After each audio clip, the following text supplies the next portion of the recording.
ہماری زندگی بڑی قیمتی ہے، ایک ایک سانس بامقصد ہونا چاہیے، لیکن ہم اپنے وقت کو کس آوارگی کے ساتھ، کس بے دردی کے ساتھ گزارتے ہیں۔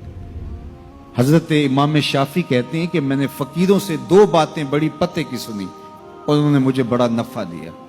یہ بہت بڑے بزرگ ہونے کے باوجود، اتنے بڑے عالم اور فقیہ ہونے کے باوجود یہ درویشوں کی صحبت میں جا کے بیٹھتے تھے۔ حضرت امام احمد بن حنبل کو کسی نے دیکھا کہ حضرت بشر حافی کے پیچھے دوڑ رہے ہیں، تو کسی نے کہا اتنے بڑے امام ہو اور اتنے بڑے فقیہ ہو، اس فقیر سے کیا ڈھونڈتے ہو، بشر حافی سے کیا تلاش کرتے ہو؟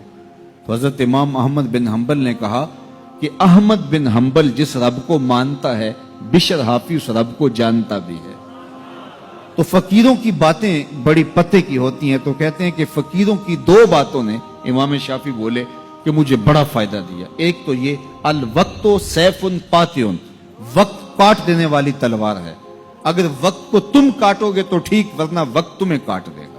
اب تمہاری مرضی ہے کہ وقت کے گھوڑے پہ تم سوار ہو کے اپنی مرضی سے وقت کو چلاؤ، یا پھر تم وقت کے رحم و کرم پہ ہو اور اس کی موجیں تمہیں جس سمت چاہیں بہا لے جائیں۔ اب تمہارا اختیار ہے کہ تم اپنا وقت کیسے گزارتے ہو۔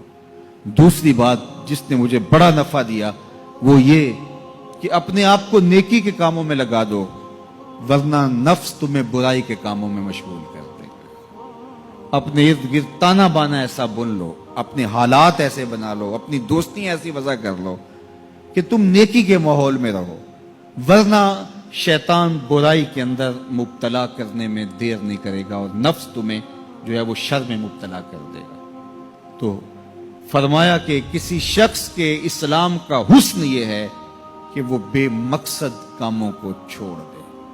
ہم تو بعض اوقات بیٹھتے ہیں تو گھنٹوں بے مقصد بیٹھے رہتے ہیں اور قیمتی سے قیمتی وقت ضائع کرتے ہیں۔ حضرت اویس قرنی رضی اللہ تعالیٰ عنہ کو حضرت عمر رضی اللہ تعالیٰ عنہ اور حضرت علی المرتضی رضی اللہ تعالیٰ عنہ ملنے گئے، حضور کا سلام دیا، حضور کا پیغام دیا، اللہ اکبر۔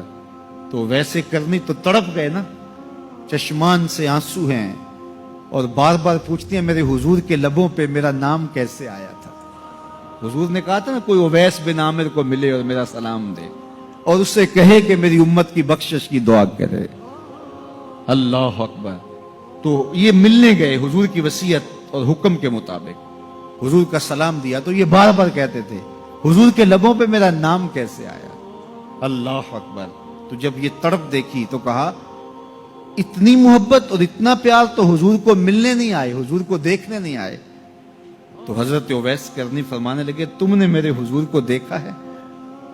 تو یہ خاموش ہو گئے، تو کہنے لگے میں نے نہیں نہ دیکھا تو مجھ سے پوچھ لو، تم پہلے بتاؤ کہ حضور کے ابرو جڑے ہوئے تھے یا کھلے ہوئے تھے؟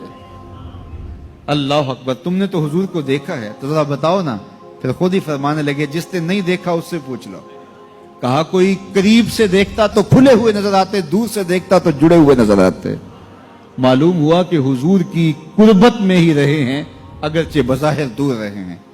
تو یہ اتنے جلیل القدر صحابی ملنے گئے، کچھ دیر باتیں کی، اس کے بعد حضرت اویس کرنی نے ہاتھ بڑھا دیے، کہا اچھا آپ نے بھی آخرت کی تیاری کرنی ہوگی، میں نے بھی کرنی، اچھا حشر کو ملیں گے۔ اللہ اکبر۔ تو وقت بہت قیمتی ہے، کسی کے اسلام کا حسن یہ ہے کہ وہ بے مقصد کاموں کو ترک کر دے۔ دین کی بات پھیلانا صدقہ جاریہ ہے، ثواب کی نیت سے ویڈیو کو شیئر ضرور کیجیے۔ جزاک اللہ۔